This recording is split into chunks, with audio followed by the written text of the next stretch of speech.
za polskou modrém nohu Kamil Tarnavský.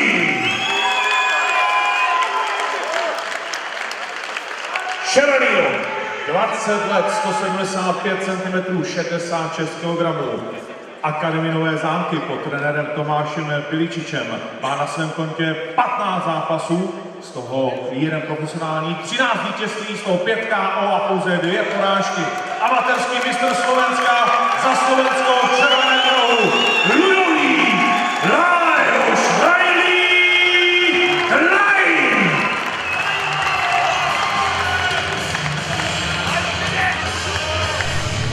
Pokyny rozhodcu, no ja som zvedavý, ako to dopadne. Dúfajme, že dobre pre Slovensko. Chalani majú pred sebou náročné 3 kola, kde majú plné pravidlá UFC, čiže môžu si dať pekné do tela, či už sú to lakte, kolena. Bude to krásny zápas, môžete to sledovať sami. Vidíte Lajoša pekne s rozvahou, čaká si, pekne pracuje ručičkami, pracuje si na tom stand-upe, kontroluje si toho supera, nejde do ničoho zbrklý. Ja len pre tých, ktorí nepoznajú tú prezývku Lajoš, asi Ľudovít. Áno, pardon, Lajoš je Ľudovít Klein, my ho všetci voláme Lajoš, tak to je také domovské, familiárne. Jasné, tak už všetci vieme, že máme držať palce Lajošovi. Pozrite sa na tú peknú stand-upovú prácu toho Lajoša, teda Ľudovíta, tie ručičky, ak mu pekne pracujú, preberá pekne údery a rovno mu ich kontruje. Krásna práca rúk. Pozrite sa na to sami, krásne, preberal útok od supera a krásne na ňo vypustil sériu. Teraz krásne čaká, aby super vstal, nechce s ním bojovať na zemi, dáva mu možnosť postaviť sa, lebo je lepšie na tom stand-upe, cíti sa na to. My ich môžeme rozoznať aj podľa oblečenia, ktoré majú. Náš reprezentant má skôr zeleno-čierne, nemýlim sa? Áno. A Poliaci sa držia tých svojich bielo-čierno-červených farieb, aj keď tento bojovník má tej červenej trošku menej, ale stále to bielo-čierna. Vidíte rýchlu prácu rúk toho Laja. Tie ručičky má šikovné, veľmi šikovný boxer, predtým boxoval, má odboxovaných niekoľko profesionálnych zápasov.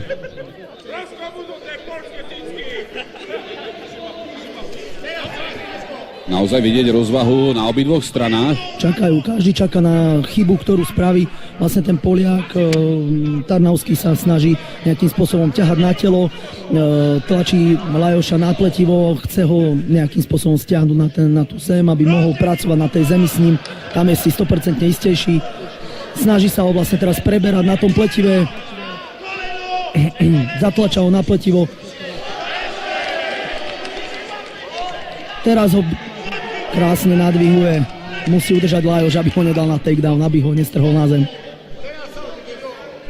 Aj keď tak, ako sme spomínali pred chvíľou a v predošlých súbojoch, tá pozícia, keď bojovník tlačí druhého bojovníka na pletivo, je výhodnejšia pre toho, kto je v tlaku, lebo ten, ktorý je tlačený, predsa len trošku mu ubúdajú tie sily. Je to veľmi náročné pre oboch bojovníkov, nakoľko vidíte Lajoša, pekne ho zasypal údermi, boli tam zasadené 2 alebo 3 lakte. Mám pocit, že poľský reprezentant? Nie, on dostal 2 alebo 3 údery do zátylku, tak sa asi chcel posťažovať super rozhodcovi. Ale tá pozícia, vrátim sa k tomu, na tom pletive je náročná pre oboch zápasníkov, lebo vyčerpávajúca, pasujú tam v zábere, sú nalepení na tele a prepasujú silou vlastne tej vrchnej časti tela s tým, že snažia sa nejakým spôsobom jeden druhého zhodiť, alebo či už tie kolena zasadiť na tú časť tela. Vidíte na tom Poliakovi, sadá si na zem. Je to o tom, že je naučený z brazilského jiu-jitsu sadnúť si na zem a čakať. Brazilské jiu-jitsu sedí na zemi a čaká na pozíciu, z ktorej by útočil na supera. Nie je to dobre pre MMA, to sedenie na zemi, nakoľko sú plné, ako vidíte, Lajoš kope, môže kopať, ale mal by kopať do spodnej časti, do nôh a tak ďalej. Supera rozhodca postavil kvôli tomu, že je to MMA. Krásne podanie rúk, predsa len vidno tie priateľské vzťahy mimo oktagónu, aj keď musím povedať, že Lajoš bol teraz naozaj niekoľkokrát, až by som nazval to gentleman, kde nechal toho svojho supera aj sa postaviť, aj ho neknokautoval tam na tej zemi a chce naozaj čistý súboj a chce, aby vyšiel ako víťaz. Tak. Hlavne chce ten stand-up, lebo je v tom doma, cíti sa tam lepšie. ale hlavne idem povedať to, že tá agresia medzi tými supermi je len v tom oktagóne. My vyjdeme von z toho oktagónu a sme priatelia, podáme si ruky, smejeme sa, po zápase spolu komunikujeme, rozoberáme, čo sa dalo, čo sa nedalo, jak sa robili techniky a tak ďalej.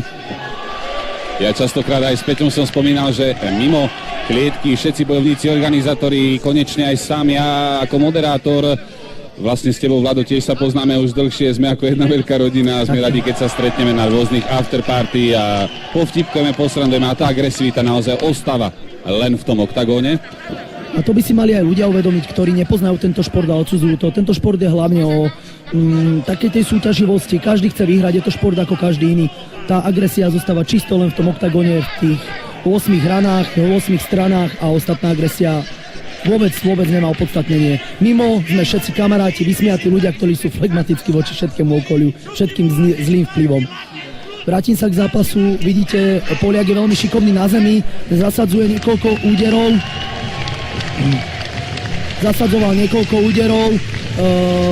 Lajos na tej zemi je opatrnejší, nakoľko vie, že ten Poliak má ten ground silný a musí dávať na to pozor, musí si držať ten svoj stand-up.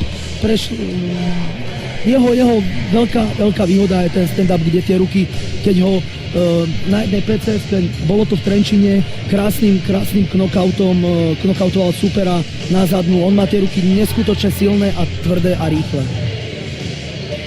Tak sme sa nejako, Vlado, rozhovorili, až som si nejakým spôsobom mi ušlo, že zaznel gong a skončilo nám prvé kolo a nič sa nerozhodlo a uvidíme druhé, ale každopádne mám pocit, že v tom prvom nabodoval jednoznačne náš reprezentant. Áno, Lajo mal nabodované, neboli tam žiadne prevedené techniky, či už takedowny, alebo teda vstrhy, alebo nejaké priame údery zo strany Tarnavského. Ludovít tam zasadil niekoľko pár kombinácií, prevedol tam úniky, prácu na pletive, takže z mojej strany si myslím, že prvé kolo patrí nášmu reprezentantovi. Aj keď sa priznám, tak ako sme hovorili a myslím si, že mi to potvrdíš, ty si, že nie je taký obľúbený výsledok. Každý chceme vyhrávať. Tak máme začiatok druhého kola a uvidíme, ako to dopadne. Sledujete súboj 9. v poradí, 4. hlavný súboj dnešného večera. Kamil Tarnavský versus Ľudovít Klein, Slovensko versus Poľsko, kategória do 66 kg a sme opäť na zemi. Teraz sa podarilo Tarnavskému urobiť úspešný útok na nohy, alebo respektíve previedol útok, kde sa mu podarilo hodiť Ľudovíta na zem. Kleina s tým, že teraz sa snaží prepracovať, Ľudovít drží mu ruku na ambar, snaží sa ho tam, dáva mu tam údery na hlavu, ktoré sú čisté, prechádzajú, čiže má možnosť pekne, keby ten úder prejde. Tak, zasadil aj lakte, super. Tak, a pekne si nasadzuje, pripravuje si na triangel, to znamená na škrtenie, triangel choke. Ak zaťahne pekné nohy a natočí si pekne bedrá, tak ho krásne zatiahne Poliaka na triangel choke. Počuť, že máš vykričaný hlas od toho, ako si trénoval, ako si vlastne koučoval, keď to môžem tak správne povedať pri oktagóne. Musím naozaj pochváliť Lajoša, kde z ambaru v pokusu ambar prešiel na triangel a myslím, že Poliak tam dostal niekoľko rán do hlavy aj lakťom. Áno, prešiel tam 2 alebo 3 lakte. Teraz ho krásne kontroluje, zaťahuje ho. Nedarí sa mu, lebo Poliak je v pohybe. Krásne ide do protipohybu, ale Lajoš to drží. Nepúšťa to, takže a ukončil to. Super, je to tam. Dámy a páni, Vlado to síce nemohol takto zakričať, ako chcel svojím hlasom, ale Slovensko sa dostáva do vedenia. Ľudovít Klein, kategória 66 kg, zdoláva svojho súpera z Poľska. Triangel choke. Na škrtenie, uškrtil súpera. Kamila Tarnavského. A naozaj publikum škanduje tu v Poprad aréne. Je veľmi šikovný bojovník Ľudovít a má veľkú kariéru pred sebou, ak vydrží. Je mladý, perspektívny, má okolo seba dobrý tím. Nič viac netreba k tomu, len tu chuť. Super. A máme doma ďalší bod. Presne tak, ja naozaj nadšene si píšem ďalšiu čiarku k našim tímom. 3-4, Poľsko versus Slovensko.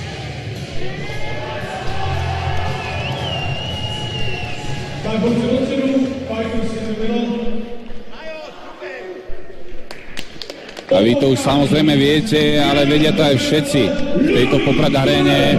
Ale predsa len formálne vyhlásenie, kde rozhodca dvíha jednu ruku víťazovi a tentokrát to bol presne, alebo bola to presne tá ruka, ktorú sme chceli vidieť. Ruka Ľudovita Kleina, po domácky Lajoša.